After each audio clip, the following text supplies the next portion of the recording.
Most SUVs start nickel-and-diming you the second they roll off the lot. Transmission issues at 80,000 miles. Turbos that blow at 100,000. Infotainment systems that cost more to fix than your first car. But there are 5 SUVs I've worked on for over 2 decades that just refuse to die. I'm talking 300,000 miles with original transmissions. Engines that start in negative 20 degrees after sitting for a month. Vehicles where my biggest repair was a water pump, not a blown head gasket. And here's what nobody tells you. 3 of these cost less than a new Hyundai Tucson. I'm going to count these down from 5 to 1. Stick around for number 1 because that SUV has a problem, and it's not reliable. It's that dealers can't keep them on the lot, and I'll tell you exactly which model years to hunt for before they're all gone. Before we dive in, let me tell you why this list is different from every other reliable SUV video you've seen. I'm not pulling this from Consumer Reports. I'm not reading the J.D. Power Awards. I'm telling you what actually survives in the real world, what comes into my shop at 200,000 miles still running on original parts, and what shows up on a flatbed at 60,000. There's one SUV on this list that I've literally never replaced a transmission on. Not once. In 20 years. When I tell you which one that is, you're going to understand why some mechanics call it the cockroach, because you can't kill it. And number 3? That one almost got me in trouble with a dealership service manager. He didn't like me telling customers they didn't need the $3,000 repair he was pushing. I'll tell you that story when we get there. Let's start the countdown.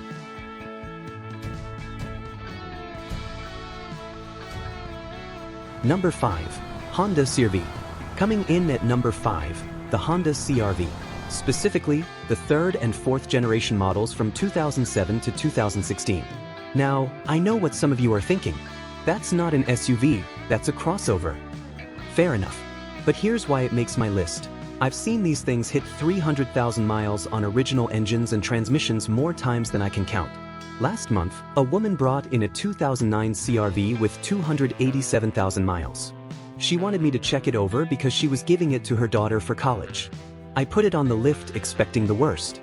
Subframe rust, worn ball joints, leaking rack and pinion, the usual stuff you see at that mileage. The only thing I found was a slightly worn serpentine belt. That's it. $12 in parts. Here's what makes these CR-Vs so bulletproof. Honda's K24 engine. It's a 2.4-liter 4-cylinder that's been in production since 2001. They've had over 2 decades to work out every possible issue. No timing belt to replace. It runs a timing chain that lasts the life of the engine. No turbo to fail. No direct injection problems causing carbon buildup. The transmission in these is Honda's 5-speed automatic. Simple, proven, reliable. Compare that to the CVTs Honda started using in 2015, and you'll understand why I specifically recommend the older models. Now, the CR-V isn't perfect. There's one issue you need to know about. The 2007 and 2008 models had a problem with the rear differential fluid breaking down. If the previous owner never changed that fluid, you'll hear a grinding noise from the back when you're making tight turns. The fix? Drain the differential and refill with Honda dual pump fluid. $40 in fluid, maybe an hour of labor. That's it. But if you ignore it, you're looking at an $800 to $1,200 differential replacement. The sweet spot? 2010 to 2014 CR-V with a 2.4-liter engine. You can find clean examples with 100,000 miles for under $12,000 all day long.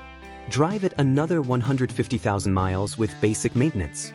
But if you want something with a little more capability, something that can actually handle a trail or tow a boat, the next one takes everything good about the CR-V and adds serious off-road DNA. Number 4. Toyota 4Runner. Number 4 is the Toyota 4Runner. And I'm specifically talking about the 5th generation that started in 2010 and is still being sold today. This is the SUV that made me realize Toyota engineers are either geniuses or they're just stubborn, because they've been using essentially the same drivetrain for 15 years, and it works so well that there's no reason to change it. The 4.0-liter V6 in these 4Runners is the 1GR FE engine. It's been around since 2002. Toyota has put it in everything: 4Runners, Tacomas, FJ Cruisers, Land Cruisers overseas.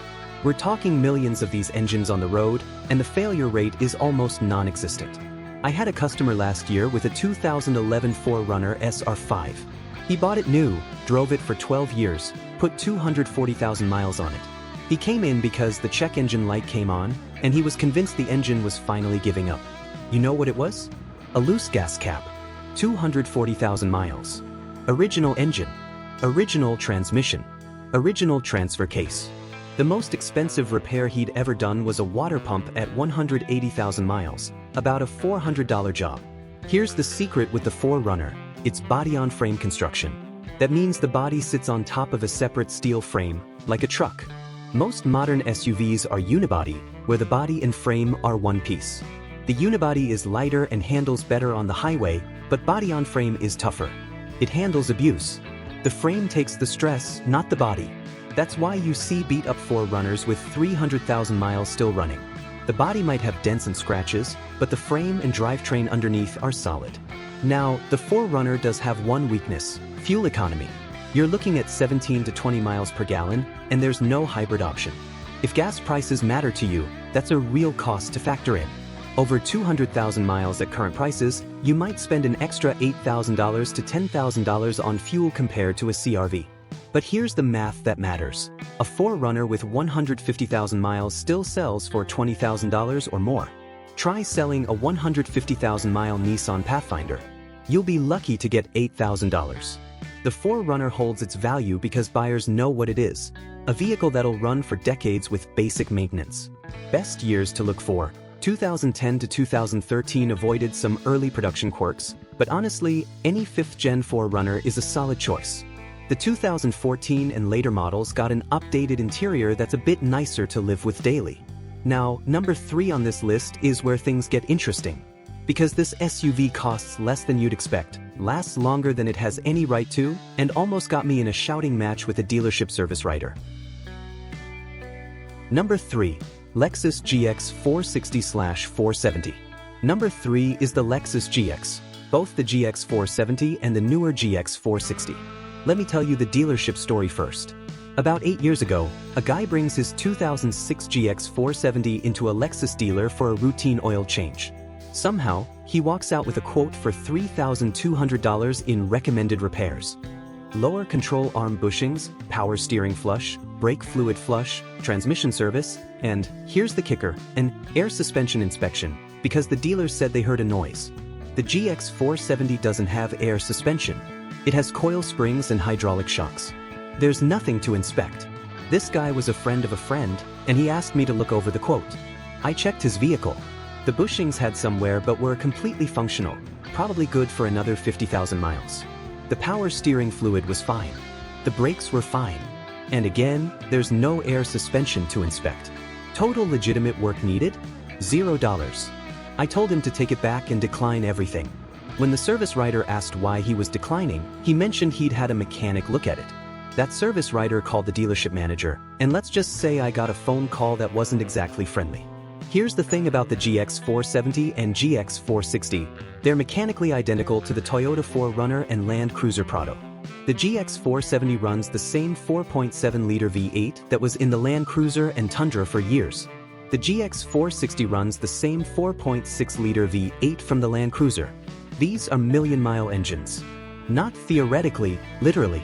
There are documented Land Cruisers in Africa and the Middle East with over 1 million miles, still running on original drivetrains. The best part? Because it's a Lexus, people assume it's expensive and unreliable like a German luxury SUV. It's not. It's a Toyota truck with leather seats and a better stereo. Maintenance costs are Toyota level, not Lexus level. A 2015 GX 460 with 100,000 miles costs about the same as a new Kia Telluride. But the GX will run for another 200,000 miles with nothing but oil changes, brake pads, and tires. The Kia?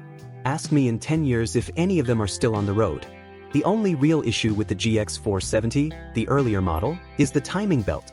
It's a $1,200 to $1,500 service that needs to be done every 90,000 miles. That's the price of admission. If you're buying a used GX 470, make sure you have records showing it's been done. If it hasn't, budget for it immediately. The GX 460 switched to a timing chain, so that maintenance item disappears completely. If this kind of straight talk about what to buy and what to avoid is helping you out, hit that subscribe button. I've got more videos coming on which used SUVs are ticking time bombs and which ones are the best deals on the lot right now. Let's keep going. Now, number 2 is the SUV I recommend more than any other to families. It's practical, it's reliable, and I've literally never replaced a transmission in one of these. Not once. Number 2. Toyota Highlander, 13 to 1630. Number 2 is the Toyota Highlander. Specifically, the second generation from 2008 to 2013 and the third generation from 2014 to 2019. This is the SUV I call the cockroach. You cannot kill it. In 20+ years of working on cars, I have never replaced a transmission in a second or third generation Highlander. I've replaced brakes, I've replaced wheel bearings, I've done water pumps and timing belts. But the transmission? Never. The 3.5-liter V6 in these Highlanders, Toyota's 2GR-V, is one of the most reliable engines ever made. It's been in Camrys, Avalons, Lexus ES350s, and Siennas. There are examples with 400,000 miles still running on original internals. And unlike some Toyota engines, this one has a timing chain, not a belt. So you're not looking at a $1,000 maintenance bill every 90,000 miles. A couple came into my shop last spring with a 2012 Highlander Limited. They'd bought it used at 40,000 miles, driven it for 10 years, and put 185,000 miles on it. They wanted me to do a full inspection because they were thinking about replacing it with something newer. I spent an hour going over that Highlander. Checked the suspension, checked for leaks, checked the transmission for slipping, looked at the exhaust, tested the electrical system. You know what I told them? This car has another 100,000 miles in it easy. Save your money. They drove it out of my shop and I expect I won't see them for anything but oil changes for the next 5 years. Now, the Highlander isn't a truck like the 4Runner. It's unibody, it's front-wheel drive based, and it can't do real off-roading. But for hauling kids, groceries, and the occasional camping trip, it's unbeatable. The only issue I've seen consistently is the power steering system. Around 150,000 miles, some Highlanders develop a whine from the power steering pump. It's not a safety issue, but it's annoying. A new pump runs about $200 to $300 installed. Minor stuff. The hybrid Highlanders are even more reliable, if you can believe it.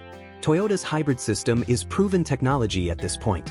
The battery packs last 200,000 miles or more, and the regenerative braking means you go through brake pads half as often.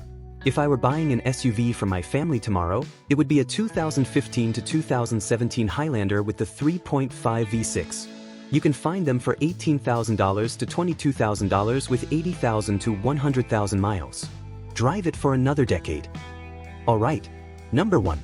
This is the SUV I've saved for last because it's the only one on this list that's legitimately hard to find, and when you understand why, you'll know exactly what to look for. Number 1. Toyota Land Cruiser. Number 1 is the Toyota Land Cruiser, the 200 series from 2008 to 2021. I almost didn't put this on the list because it's becoming impossible to find at a reasonable price. But if you can find one, you're buying a vehicle that will outlast you. The Land Cruiser was designed to survive the worst conditions on Earth. Toyota literally tested these things in the Australian outback, African savannas, and the Middle East where temperatures hit 130 degrees. They're used by the United Nations and humanitarian organizations in war zones because they do not break down. The engine in the 200 series is the same 5.7-liter V8 that's in the Tundra and Sequoia. It makes 381 horsepower and can tow 8,500 pounds. But here's what matters, it's understressed. Toyota didn't tune this engine for maximum power. They tuned it for maximum durability. It's barely working at highway speeds. A customer of mine has a 2014 Land Cruiser with 320,000 miles. Original engine, original transmission, original transfer case. He's replaced brake pads, rotors, one alternator, and one set of front struts. That's it. Everything else is original. Total repair bills over 320,000 miles, not counting oil changes and tires, under $3,000. Show me any other full-size SUV that can match that. The problem? Everyone knows this now. A 2015 Land Cruiser with 100,000 miles sells for $45,000 to $50,000. A new Jeep Grand Cherokee costs less than that, and the Jeep will be worth $15,000 in 10 years while the Land Cruiser will still be worth $30,000. But here's what to look for if you want to save money. The 2008 to 2011 models are slightly cheaper because they have an older interior design. Mechanically, they're identical to the 2012 and later models. The engine, transmission, and frame are the same. You're just getting an older NAV screen and less fancy leather. If you can find a 2008 to 2011 Land Cruiser with 150,000 miles for under $30,000 and documented maintenance history, buy it immediately. Drive it for another 200,000 miles. The Land Cruiser is the only SUV on this list where I tell people the mileage almost doesn't matter. I'd rather have a 200,000-mile Land Cruiser with service records than a 50,000-mile Audi Q7. And it's not even close. So there it is. 5 SUVs that I've seen run for decades in my shop: the Honda CR-V, Toyota 4Runner, Lexus GX, Toyota Highlander, and the Toyota Land Cruiser. Notice a pattern? 4 out of 5 are Toyotas, and the Lexus is just a Toyota in disguise. That's not brand loyalty, that's 20 years of seeing what actually lasts. If you're shopping for a reliable SUV right now, you've got the information to make a smart decision. You know which drivetrains hold up, which model years to look for, and which issues to watch for. You're going to avoid thousands in repairs and buy something you can actually keep for the long haul. Now, if you want more options, especially if you're on a tighter budget, watch my video on the 5 affordable reliable SUVs everyone overlooks. I cover some hidden gems in there that cost half as much as a Highlander and run just as long. Links right on screen. I'll see you in the next one.